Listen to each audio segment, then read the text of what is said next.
Olá pessoal, está começando mais um Papo de Gente e Gestão e nessa edição nós trouxemos um convidado muito especial. É isso mesmo, a gente vai conversar com ele que é sócio operador do Camarada Camarão Belém, Murilo Souza Filho. Murilo, seja bem-vindo. Nessa edição a gente também conversa com ela, que é consultora empresarial da ABC Gestão, a Elaine Cardoso. Elaine, seja bem-vinda. Muito obrigada, que prazer estar com vocês hoje, né? Uma tarde tão gostosa. Isso, e a gente convidou também ele, que é diretor do Guia Gastronômico e Cultural Roteiros e Temperos, que já está virando aí uma tradição aqui em Belém do Pará. Paulo Roque, comunicador, professor, seja bem-vindo. Obrigado, Evandro Flecha, muito boa essa companhia com a Elaine Cardoso, Murilão, nosso amigo aqui nos recebendo. Murilo, muito obrigado por esse convite de vir aqui compartilhar da mesa, né? A mesa sempre é um símbolo, né? De partilha, de reunião e de papo gostoso. E é a cara do camarada, né? Essa reunião entre amigos na hora do happy hour, né? Agora, a rede, ela tem mais de 20 unidades, né, em todo o Brasil. São mais de 10 estados onde vocês estão presentes, além do Distrito Federal. Exato. Fala um pouquinho dessa expansão para a gente. O Camarada Camarão é uma história que vem desde 86. Em 1986, o Silvio Drummond pai, o Silvio Matos pai, ele fez uma fazenda de camarão no Piauí. E de lá para cá, o Silvio Drummond, que hoje é o Silvio Drummond de Matos, é o presidente, nosso CEO do grupo, ele, em 1993, ele teve uma experiência de botequim de rua, gostou da ideia, e em 99 ele fez a primeira rede, que foi o Camarão e Companhia, que está em todo o Brasil. Ele é o sócio fundador e começou toda essa história de Brasil, de rede e tudo mais. Em 2005, houve a migração dos shoppings para uma gourmetização maior, vários fatores alencaram assim, essa mudança de shopping, as âncoras virarem restaurantes, e ele estava enxergando isso, porque ele já tinha esse relacionamento com os shoppings no Brasil, ele já estava no Rio, já estava em São Paulo, e surgiu a primeira ideia, o primeiro Camarada Camarão, que nem foi num shopping, foi no Segundo Jardim, lá em Boa Viagem, lá em Recife. E de lá para cá é um sucesso que é.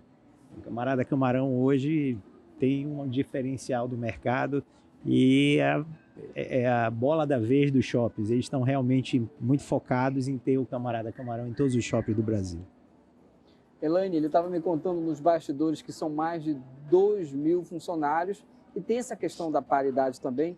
Você que trabalha muito essa questão da gestão, né, das pessoas, será que a gente consegue imaginar como é que fazer gestão em tantos estados, né, brasileiros, como eles estão presentes, com tantas unidades? Vão abrir mais 2 lojas agora, né? Vai chegar a 23. Como será que fazer gestão de tanta gente, né, Elaine? É bem gostoso, na verdade, quando você começa a pensar nesse... Na verdade, é um grupo, né? E quando você começa a pensar, sempre numa reestruturação, eu sempre comento, a grande dificuldade não é 2.000 pessoas. O grande segredo é você montar uma base sólida. Eu costumo dizer que todo dono de uma empresa ele precisa ter apenas 5 grandes pessoas ao seu lado e muito bem formadas. Quando elas são formadas e preparadas, esses 5 serão grandes replicadores. A partir do momento que você, como CEO, você como responsável líder, você tem essas 5 pessoas, você pode literalmente crescer e expandir. Porque normalmente você pega uma empresa, a dificuldade é você estruturá-la para ela poder expandir. Então, quando se fala assim, nós trabalhamos muito com a questão da expansão. Qual é o segredo de uma expansão? Apenas uma base solidificada. Quando eu tenho uma base solidificada, estruturada, processos, pessoas, e literalmente a gestão, que a gente acaba confundindo muito, o que é liderança de pessoas e o que é gestão de processos, que é bem diferente. Mas quando você prepara uma base sólida, aí você consegue expandir como vocês estão conseguindo, e vocês fizeram muito bem o serviço de casa, né? Rapaz, eu sou muito orgulhoso de estar participando desse projeto aqui. Inclusive, quando eu recebi esse convite, e aí falaram assim, é um programa de gente e gestão. Gente e gestão, eu acho que é o departamento mais importante hoje do Camarada Camarão. Ele está muito ligado à diretoria, aos pensamentos, às estratégias, tudo. Na pandemia ele se fortaleceu demais, a base ficou muito sólida. Então, poucas empresas saíram de 8 lojas em 2020 para 22 lojas, então vai terminar o Explodiu, ano né, com na quase verdade. 30 lojas, em plena uma pandemia e tudo mais. Mas toda a estratégia foi montada em cima de gente e gestão. Legal. Foi quando surgiu o desafio do delivery, que não era uma coisa muito olhada pelas empresas. O delivery surgiu nesse momento porque era a única fonte de recurso que se tinha para você continuar pagando sua folha e não demitir ninguém. Então, os funcionários muitas vezes ficaram em casa, a alta gestão foi para a loja e conseguiu segurar o delivery, entendeu? Foram rápidos. Nós temos vídeos e vídeos do nosso CEO, de gestores, foi muito interessante, foi muito construtivo. E a gente relembra isso nas nossas organizações de final de ano, nossas festas de final de ano, é emocionante ver esse crescimento, ver isso aqui acontecer dessa forma. Entendeu? Mas olha só, Murilo, é muito legal a gente estar falando de gente, dos recursos humanos, das pessoas que fazem a empresa funcionar. Agora, eu não posso estar diante de uma mesa com essas delícias aqui do Camarada Camarão e pensar que em duas coisas que para mim são fundamentais. O sucesso de vocês vem em função de trabalhar os ingredientes muito bem, inclusive da valorização dos nossos ingredientes. Na verdade, vocês têm um padrão para o Brasil inteiro, mas vocês valorizam muito as coisas daqui. E a segunda é justamente isso. A tua equipe da cozinha tem uma formação constante. Né? Nós temos o nosso chefe, que é franco-brasileiro, que vem aqui e faz treinamento constante. E vocês têm um cuidado incrível no preparo, no manejo dos ingredientes, sempre pensando em novidades, e isso é fundamental. Você está sempre inovando. A inovação, ela é um dos motores para fazer a empresa funcionar. É você não ficar parado nasceu em Recife, vou morrer em Recife, né? O Camarada Camarão é do Brasil hoje. Sim. O presidente do grupo é apaixonado pela nossa culinária. François Schmitt é um francês, que é o nosso chefe executivo Brasil. É ele que é o responsável por toda a nossa ficha técnica e nossos sabores, entendeu? Mas depois do François, existem procedimentos para que isso não caia, os processos, para que isso venha para a mesa e não tenha um desequilíbrio do Camarada Camarão Belém, São Paulo, Manaus, Sergipe, entendeu? Sim. Aonde quer que você sente no Camarada Camarão, você vai ter que ter o atendimento camarada, a melhor comida do Brasil, que é a nossa missão, entendeu? Um custo-benefício legal e você tem que se sentir agradável em todo lugar que você estiver, em todo camarada que você estiver. Legal. Elaine, uma das coisas interessantes também que ele fala, né, essa questão da inovação, ela é sempre muito importante para a gente. A gente está no mercado de Belém, que é extremamente competitivo. Belém tem uma praça gastronômica muito forte também, né? Sim. Mas e aí, como é que a gente pensa esses diferenciais? Falando de mercado mesmo, Elaine, né? Falando de como se destacar num mercado que tem tanta gastronomia, tão forte, as pessoas vêm de fora, vêm consumir a nossa gastronomia, né? Agora falando de modelo, né, de negócio e também de diferencial competitivo. Existe primeiro, vocês conseguiram criar um modelo. Então, quando eu crio um modelo e literalmente você conseguiu criar uma rotina, processos, formar pessoas para que essa gestão de qualidade ela não caia. E uma das coisas muito interessantes que as pessoas costumam, né, quando falam de tecnologia e inovação, são coisas muito diferentes.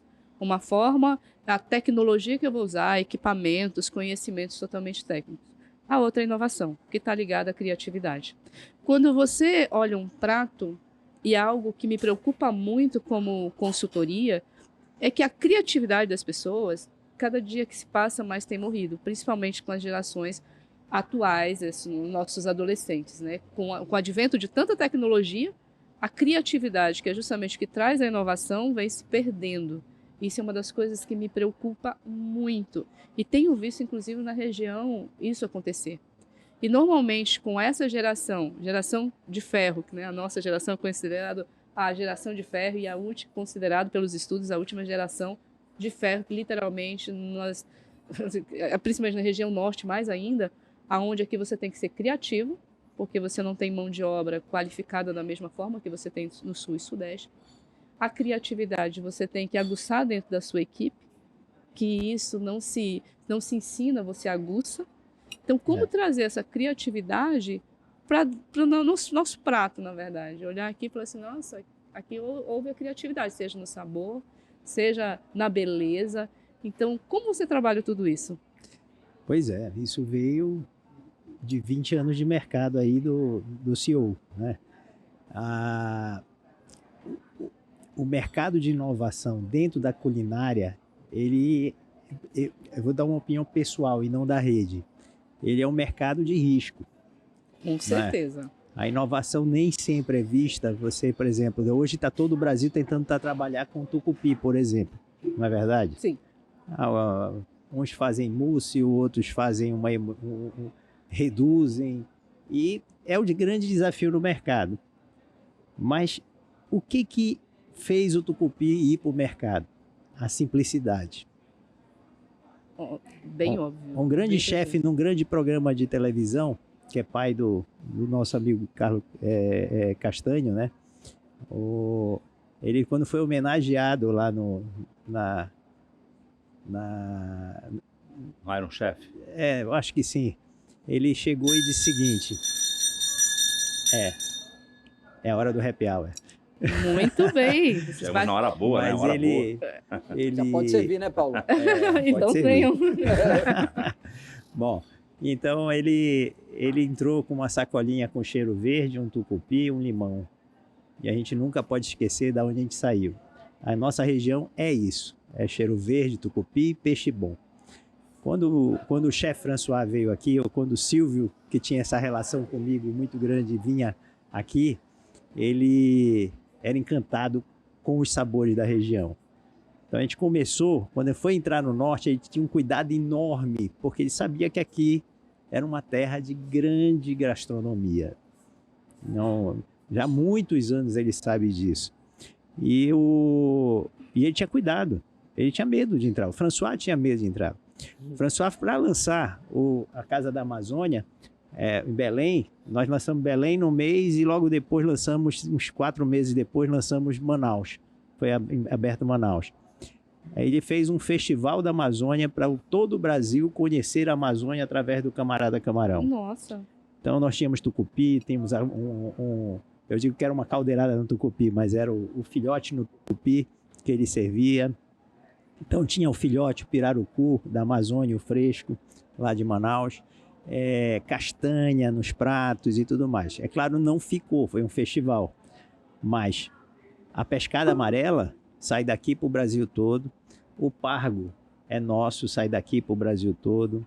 Camarão rosa, tem 2 pratos que estão fixos no Brasil todo. E sempre quando tiver, hoje mesmo eu tive uma reunião, eu como sócio operador, eu tenho liberdade de conversar com a cultura local e se for bom para o grupo, a gente joga para o grupo. Né? Muito bom. Por exemplo, hoje eu tive uma reunião com um grande empresário aqui, de uma indústria grande, que vai lançar uma pimenta diferente no mercado. E a ideia é ter essa pimenta na rede também, entendeu? É interessante. Uma pimenta com gosto local, entendeu? Então é um projeto, sempre está inovando, sempre está buscando diferenciais em cada região. Então, por exemplo, acabou de inaugurar a Vitória do Espírito Santo. Se tiver alguma coisa diferente lá, a gente vai saber já, né? Vai inaugurar Minas Gerais. O mineiro tem tanta coisa boa. Epa, né? Tá chegando na minha base. De repente vem aí um queijinho mineiro pra gente, alguma coisa diferente, né? Sim. E a gente integrar esse Brasil inovando, mas respeitando a cultura e a base de cada local, né? É isso que eu entendo. Eu acho que assim, a minha pergunta foi bem nisso, né? Eu vivo no mundo da tecnologia, então no mundo da inteligência artificial, robotização e tal, eu vivo nele. Então a preocupação eu sei que a inovação as pessoas deturpam, achando que inovação é tecnologia. Estou falando diferente. É justamente aguçar a criatividade Sim. na cabeça de cada um, porque quando se fala na culinária, eu acho que é um dos processos mais criativos aqui, porque você acaba tendo que aguçar todos os sentidos. Sim, claro. E isso é impressionante. E é admirável no seu negócio. Eu até usei o termo criatividade, mas eu acho que ele vai além da gastronomia, sabe? Eu até brinquei, eu falei o François, ele é franco-brasileiro, ele é francês, mas só que ele é apaixonado pelo Brasil, pelas nossas coisas, pelos nossos peixes, pelos nossos ingredientes. Falaste aí em pimenta. Pimenta é o commodity da Amazônia mais valioso, tá em cima, disparado na tabela. É o que o mundo inteiro ama, é a pimenta brasileira. Mas tem novidade, por exemplo, que é a tua embalagem. A conversa, claro, Sim. é sobre gestão, é sobre gente, é sobre negócios, mas não tem como não falar também de sustentabilidade. Nós estamos na Amazônia.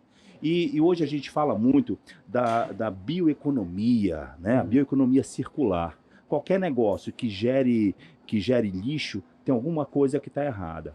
Então, por exemplo, vocês criaram uma embalagem sem plástico e térmica. É uma inovação de vocês aí. A missão é servir a melhor comida do Brasil. Em casa tem que ser a mesma coisa, né?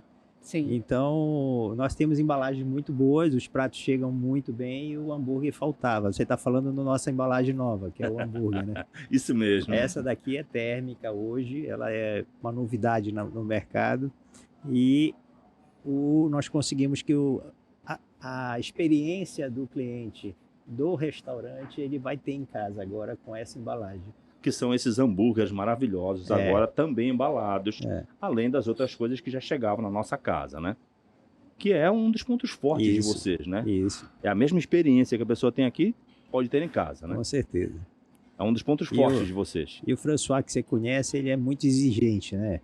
Ele é um franco-brasileiro mesmo, ele é aquele francês apaixonado pelo norte, pelo sul, pelo Brasil e por surf.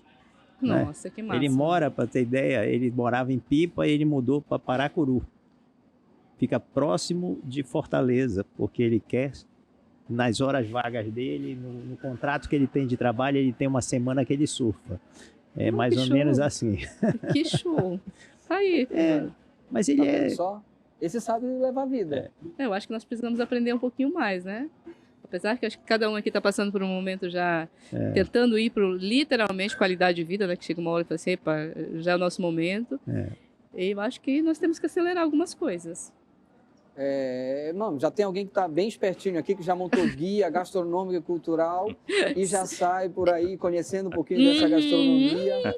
Aliás, Paulo, o guia, a gente pode falar um pouquinho mais sobre ele também, né? Sim. O guia, ele tá concentrado aqui na metropolitana, tu pretende expandir também um pouquinho. Você não viu o guia na Espanha? Não é isso? Não, rapaz, tá no mundo todo. Tá já. Assim, o ponto de partida inicial foi Belém. Por quê? Porque a Unesco, né, ela deu o título de Belém como uma das cidades criativas da gastronomia no mundo, por causa da riqueza dos nossos ingredientes. Mais ou menos isso que nós já comentamos aqui. Mas só que Belém tem muita coisa que a gente já mostrou, mas muita coisa ainda a ser mostrada. Mas não pode ser só esse foco. Eu percebi que tinha outras coisas. Então nós fomos para Salinas no mês de julho do ano passado. Então nós mostramos lá o Malicheski, que produz ostras maravilhosas. Nós estivemos lá na reserva com o Geraldinho. Nós estivemos mostrando coisas que são diferentes, vamos dizer assim, do circuito mais comercial, mas que são de extrema qualidade. Estivemos também na Fazenda Vitória, lá em Tracuateu. Então eu estive lá com a família Martins, que nos recebeu. É um espaço lindo, maravilhoso. E claro que nós queremos ir em outros lugares, queremos ir para Santarém, nós queremos visitar outros interiores, conhecer outros produtores, mas nós também tivemos oportunidade de fazer um passeio internacional, teve as edições na Espanha, em Portugal, onde eu estive. São episódios onde eu busquei também sair daquela linha comum e mostrar coisas mais pitorescas, né, coisas diferentes. E no retorno ao Brasil eu estive em Brasília, então eu passei lá no Picelli, que é um lugar também incrível. São meus amigos, né? O Juscelino Pereira fundou o Picelli também. A história dele foi de produção de ervilhas. Então, o guia gastronômico, ele não é só vir no lugar e mostrar o que tem na gastronomia, o que tem para comer, o que tem para beber. Não é isso. Eu estive aqui com o Murilo. Eu disse, Murilo, eu quero conhecer a tua história. Então, o Roteiros e Temperos, ele conta histórias. São histórias que nos emocionam. Por quê? porque tem a trajetória, tem o legado que a pessoa está deixando, tem tudo que ela passou, tudo que ela construiu até chegar onde está hoje. Então, ao contar história, a gente fala de negócio, a gente fala de vida, a gente fala de superação acima de tudo, e esse é o diferencial, é você dar espaço para quem faz a cena gastronômica e cultural, porque nós temos episódios sobre patrimônio histórico, no Teatro da Paz, episódio incrível, por incrível que pareça, no Roteiros e Temperos, o episódio que tem mais, dentro dos analíticos lá, que tem mais audiência, é o episódio do Teatro da Paz. Olha que legal. Né? No Brasil inteiro, as pessoas do Brasil inteiro, inclusive no mundo, acessos internacionais, no episódio do Teatro da Paz. E quando eu fui fazer o episódio do Teatro da Paz, eu disse, mas o Teatro da Paz, o que tem a ver? Não, lá tem um café da paz lá, depois a gente vai comer lá uma unha de caranguejo, né? No final, assim, só para dizer que não se falou de comida, mas se tornou simplesmente o episódio mais assistido, mas disparado. Caramba, então, por isso que eu digo que não é só um roteiro gastronômico, ele é gastronômico e cultural. A gente fala de cultura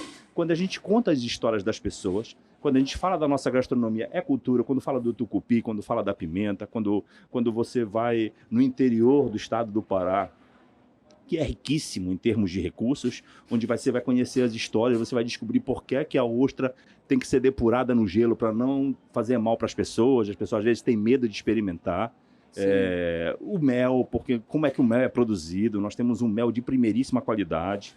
No estado do Pará nós temos uma das melhores carnes de porco do mundo, é disparado líder no Brasil, e as pessoas não conhecem isso, né? Eu tive recentemente na abertura da Feira da Indústria, né? E simplesmente na tabela das commodities, produtos aqui da Amazônia que eu achei que estariam em primeiro lugar, como o cacau, nosso chocolate, as nossas castanhas, etc., estavam no final da tabela. Na ponta está a pimenta, viu, Murilo? E é um dos ingredientes mais desejados, por exemplo, na Europa. Estão loucos pela pimenta da Amazônia. Vem aí a pimenta camarada, olha só. Já estou dando spoiler, será que vem aí? Mas olha, Paulo, eu quero chamar a atenção para um ponto importante que tu colocaste, que foi essa audiência global para as coisas nossas. E aí, Elaine, vou puxar esse gancho, porque daqui a 2 anos a gente vai ter uma audiência natural do mundo aqui na nossa Amazônia, em virtude da COP30. Sim. E aí, assim, você que trabalha, né, com gestão empresarial, é sempre importante a gente pensar o seguinte: como é que as empresas estão se preparando para isso? Como é que as gestões estão se preparando? O Camarada Camarão, por exemplo, já se preocupando aqui com o meio ambiente, né, e tem outras práticas que também eles adotam, canudinho, enfim, tantas outras. Mas e as empresas, num cômputo geral, Elaine, num contexto geral, estão preparadas? Precisam correr contra o tempo agora? Infelizmente, se eu fosse falar, se 80% das empresas não estão preparadas. Não estão preparadas e, no mínimo, 80% delas ainda não estão correndo atrás. E isso é assustador, porque, por exemplo, as empresas onde eu circulo, e os momentos que eu tenho, eu penso assim, uma oportunidade que eu tenho, ultimamente eu tenho falado sobre sustentabilidade. E o mais interessante, eu tenho que ir lá e começar a explicar a tabela todinha, tenho que realmente começar de uma forma bem simples. Inclusive, o linguajar tem que ser um linguajar mais simples para você pegar realmente uma tabela e você começar a trabalhar isso junto com o marketing e publicidade das empresas. Você sabe disso, que eu sou uma das que mais brigo junto com o departamento de marketing e publicidade, né? E hoje eu estou muito dentro dessa área, que é justamente trazendo marketing e publicidade, tanto endomarketing quanto realmente todas as áreas de marketing para dentro de um planejamento estratégico, para que comece a orientar a questão da sustentabilidade. Inclusive, uma coisa que tem me chamado muita atenção é a quantidade de restaurantes e de empreendedores hoje que estão naquela linha do empreendedor sustentável. Que isso é algo que, inclusive, no nosso bate-papo, nós temos que trazer muito para dentro das empresas. O que é um empreendedor sustentável? E isso é muito latente no exterior, dentro dos restaurantes. É a área que mais vem trabalhando o empreendedorismo sustentável, porque quando você chega numa cozinha, você vê, por exemplo, o reaproveitamento da casca de uma casca de uma batata, da criatividade também, mas vem o outro lado. O papel das empresas dentro de algo sustentável é trazer educação para a sociedade. Ou seja, a sua empresa, qual o propósito da sua empresa? Quando você decidiu abrir a sua empresa, qual foi o propósito? Por que ela veio existir? E qual o benefício que ela traz para a sociedade? E aí vem o lado da educação. E eu venho dizendo muito nos últimos meses que a empresa que não se tornar uma empresa de educação, ela não vai continuar no mercado dentro de pouco tempo, porque 40% das faculdades estão falindo. A Harvard, a procura esse ano foi 15% a menos. Ninguém esperava isso. Então, a educação tradicional ela vem morrendo e cabe ao empreendedor, ao empresário, trazer a educação para a sociedade, que aí entra o lado da sustentabilidade. E daqui a pouco nós temos a COP30 e não é só isso. Sem educação nós não vamos conseguir fazer nada. Essa é a minha preocupação. E eu tenho iniciado, você tem me acompanhado, vocês, na verdade, quem me conhece, várias empresas já estão colocando conceito de universidade corporativa dentro das empresas, porque a responsabilidade é nossa como líder formar nossa equipe. Cabe a nós voltarmos a estudar diariamente para poder começar a profissionalizar a nossa equipe, que é algo que vocês fazem muito bem, por sinal, e eu elogio como tua cliente, eu já tive o prazer de testar, e está aqui um exemplo de empreendedorismo sustentável. Eles já na verdade, está no cerne dele trazer a educação para dentro da equipe e para a sociedade. E você tem feito um trabalho, na verdade, um trabalho excelente. Eu vou pegar o gancho da Elaine e do Evandro e vou voltar a palavra para o Murilo. Murilo, já que tocamos no assunto COP30, que vai ser no final de 2025, temos 2 anos aí, né?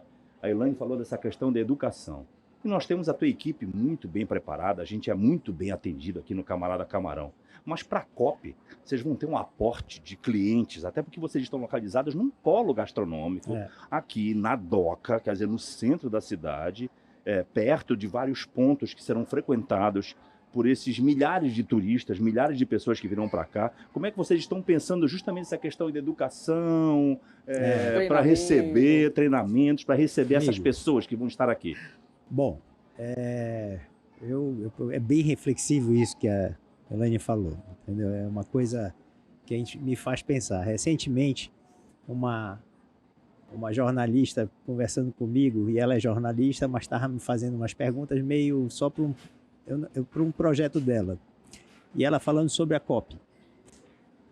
O que vai acontecer? Será que o Pará está preparado? Belém está preparada para sediar a COP? A única coisa que me vem à mente é que a gente precisa receber a COP. A gente é movido a revoluções, né? O mundo todo teve revoluções que mudaram, e revolução industrial, né? Isso vai mudando o comportamento das pessoas. Na hora que tiver uma COP aqui, as pessoas não vão estar, as empresas não vão estar 100% preparadas para atender a COP. Não dá tempo. Mas né? elas vão aprender com esse processo, com o processo COP. Quanto ao Camarada Camarão, eu acho que a gente pode sim ser uma base sustentável para esse mercado, para a COP vir ao Camarada, para as pessoas aprenderem também com o Camarada, entendeu? Porque já se vem se preparando. Hoje a gente tem Camarada em Brasília, um fluxo enorme, Camarada em São Paulo, Camarada no Rio, e o atendimento aqui é igual. É um atendimento diferenciado, preparado em processos, em procedimentos, e acho que é interessante o mercado vir para cá e pessoas aprenderem com o Camarada aprender com a COP30 também. Eu acho. A Elaine falou algumas coisas voltadas para a cultura empresarial, né? Que é uma coisa que você já pratica, essa questão do treinamento, que tem a ver com essa questão da educação. Mas olha, tem aprendizado de língua estrangeira aí, porque vocês vão receber muitos visitantes dos países. O fluxo de clientes aqui vai estar enorme, né? Talvez mais do que o normal durante um determinado período, né? E além do mais, a equipe precisa estar preparada não só para atender esse grande fluxo, mas para se tornar trilíngue, bilíngue, polilíngue, né? Porque vai vir gente aí de todas as partes do mundo, né? E vocês vão vir cheios de perguntas, né? Querendo saber o que é isso, o que é aquilo. Eu acho que a língua vai ser o grande desafio.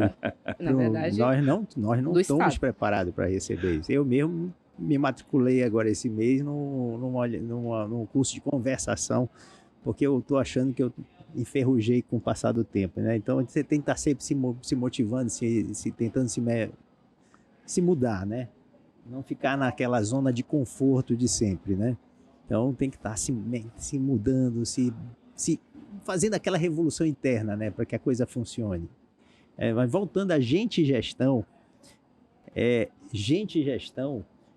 ele tem muito a ver com tudo isso, né? É uma filosofia do camarada Camarão Para também. atender a COP30, você tem que estar com gente na ponta da mão, da língua, assim, sempre na mão, sempre entendendo a necessidade de cada um. Por exemplo, ele já levantou uma necessidade. Eles precisam investir neles mesmos. Sim. Que eu estou investindo em mim é uma coisa normal, assim, que o pessoal diz, você é gestor, você precisa. Mas como é que o funcionário... E aí eu vou te fazer essa pergunta, Elaine. Como é motivar essa equipe? Entendeu? Para que eles entendam que eles precisam realmente fazer essa revolução interna e crescer. Bom, o grande desafio meu, seu, nosso como líder é voltar a criar nas pessoas a ambição. Construir aqui dentro dela aquela história, vários momentos seu com eles de uma forma totalmente informal, bate-papo, mas de uma forma estratégica da sua parte, aonde o seu grande desafio como líder vai ser desenvolver neles a ambição, porque na verdade vai ser um momento único na vida de muitas pessoas. E não adianta eu venho aqui e coloco aqui, olha, a partir de hoje vai ser aula todos os dias, eu vou pagar e tudo mais, mas não vai adiantar você pagar, porque se a pessoa não querer. E o mais importante é, uma cultura, por mais que seja muito bem feita, ela vai levar entre 3 a 5 anos para ela se tornar uma cultura, literalmente, tá na nossa rotina diária. Então, trazer essas pessoas para dentro é começar mais. São reuniões simples, objetivas, mas mais informal, porque essa nova turminha, ela tem que ser um pouquinho mais informal, mais descontraídos, mas estrategicamente articulando para desenvolver neles os desejos da ambição, do crescimento. Porque para aproveitar esse momento, desta forma, quando eles desenvolvem aquele lado da ambição, a vontade de crescer e aproveitar essa oportunidade, que vai ser única praticamente para muitos de nós, aí sim você vem oferecendo para eles um outro lado. E não adianta dar curso, não adianta dar nada de mão beijada, porque se esse desejo não for de cada um, eu quero crescer, eu quero mudar e eu quero investir em mim. Uma pergunta que eu tenho muito no meu dia a dia é quanto do teu salário ou quanto realmente da sua renda você investe em educação em você? Quanto você tem? Isso você pode perguntar para qualquer funcionário. Você vem cá, vamos lá, numa rodada aqui, um bate-papo, um cafezinho aqui, algo bem formal mesmo, porque eu acredito nesses momentos e não de reuniões mesmo, não gosto. Então, vem cá, quanto é que você tem? Qual foi o último livro que você leu? Qual foi o último curso que você fez online, de uma forma gratuita? A maior plataforma educacional do mundo hoje é o YouTube, né? Que você tem ali gratuito para qualquer um e basta procurar. Qual foi o último cursinho que você fez? Entra numa plataforma, qualquer uma delas. E aí você começa a bater aquele papo, eles vão falar. Agora é o seguinte, quanto do seu salário você hoje investe em você em educação? Sei lá, R$100. Então, o seu salário deveria ser em torno de 7 vezes o que você investe em educação. Esse seria um salário, isso você tem que fazer as pessoas pensarem, fazendo refletir. O valor que você não precisa nem falar, talvez nem falar nada. Olha, o valor que nós deveríamos estar recebendo como profissional seria uma média 7 vezes o valor que nós investimos em educação em nós mesmos. Aí eu posso, é muito interessante essa lógica. Muito. Aí sim você pode falar assim, eu queria tanto um aumento de salário, eu queria tanto crescer, mas quanto você investe em educação? O que você merece de salário é 7 vezes o que você investe em educação. Pega lá, quanto você gastou no livro esse mês, quanto você gastou em um cursinho bobo. Cara, isso deixa qualquer profissional no chão. Há 5 anos atrás, me fizeram essa pergunta. A sorte é que eu sempre gastei muito com educação. Aí eu falei assim, tá bom. Olha, o bate-papo tá bom, mas a gente vai ter que dar uma encerrada, né? Não vai ter jeito. Exatamente, porque o nosso convidado tem compromisso já. Aliás, já até estourou o tempo dele, Paula. A gente já está no happy hour, né? Vamos já ter que pedir um chopp aí de caneca congelada. Entrar, né? Nessa auditório. Mas a gente quer agradecer, viu, Murilo, por nos receber, pelas orientações, pelas informações. Obrigado, viu? É um prazer estar aqui. Obrigado, Rock. Obrigado, Elaine. Obrigado, Flecha. O convite foi maravilhoso. Bate-papo sem igual, construtivo. E é isso que que me move. Eu acho que adquirir essas informações, trocar essas informações, eu acho que a gente tem que fazer mais vezes. Eu estou de acordo com a Elaine, tem que multiplicar esse seu projeto, ir para dentro das empresas e mover as empresas. Olha, obrigado, obrigada. Eu acho assim, hoje para mim é um sonho estar com vocês aqui, porque me veio naquela cabeça, eu sou da inovação, né? Então eu sou muito criativa, principalmente quando tem oportunidade. Quando eu vejo, no meio do caos é que existe a oportunidade, no meio dos problemas é que surge a oportunidade de crescimento. E quando eu falei assim, nossa, como é que nós podemos fazer algo inovador? Levar a consultoria, levar uma agência publicitária, levar um puta do profissional de comunicação, que foi um achado aqui na minha vida ultimamente, para dentro, conversar com, bate-papo com o empresário, para tirar você daqui, para ir para um outro local, não seria justo. Então, o que fazer algo de novo, de diferente, para trazer já para esse período de COP, sustentabilidade, nossos conhecimentos compartilhados, indo até você, falando dos seus problemas. Eu acho que essa ideia aí, ela vai multiplicar muito. E muito obrigado por ser o primeiro nesse projeto, tá? E você vai fazer parte de todos os nossos projetos. Obrigado. Paulo, obrigado também, meu amigo. Muito obrigado, Evandro, pelo convite. A Elaine também insistiu. O Murilo nos recebeu aqui. Murilo, não tenho palavras para agradecer. Quer dizer, que encontro gostoso. A gente fala de gestão, aí eu sou da área da produção audiovisual, da parte de criação, mas eu estava conversando também nos bastidores com a Elaine, e principalmente depois da pandemia, todos tivemos que nos reinventar. Então todos passamos a ser gestores dos nossos próprios negócios, porque nós somos empreendedores, nós somos empresários, nós acreditamos nos nossos projetos, então todo mundo precisa vender. Vender um conceito, vender uma ideia, vender um produto e crescer, né? Então acho que essa troca de ideias, ela é sempre muito boa, porque nos traz novas ideias, né? É bom esse momento em que a gente compartilha não só dos nossos problemas em busca de soluções, mas também por estar junto, né? É um momento em que, não só no mundo empresarial, já que estamos falando principalmente de gestão, que é o mote do programa de vocês, em que ficar sozinho, em que se isolar, nos enfraquece.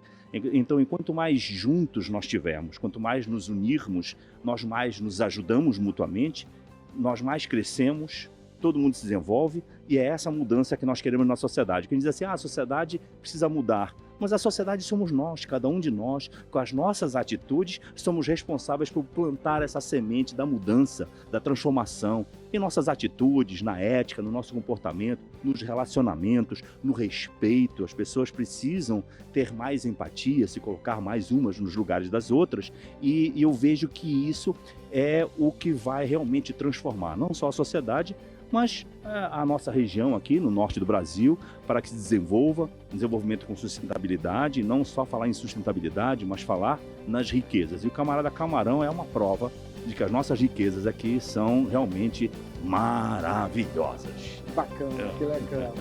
Bom, essa edição do Papo Gente e Gestão vai ficando por aqui, mas a gente se encontra em breve. Tchau, obrigado, um abraço, fica bem.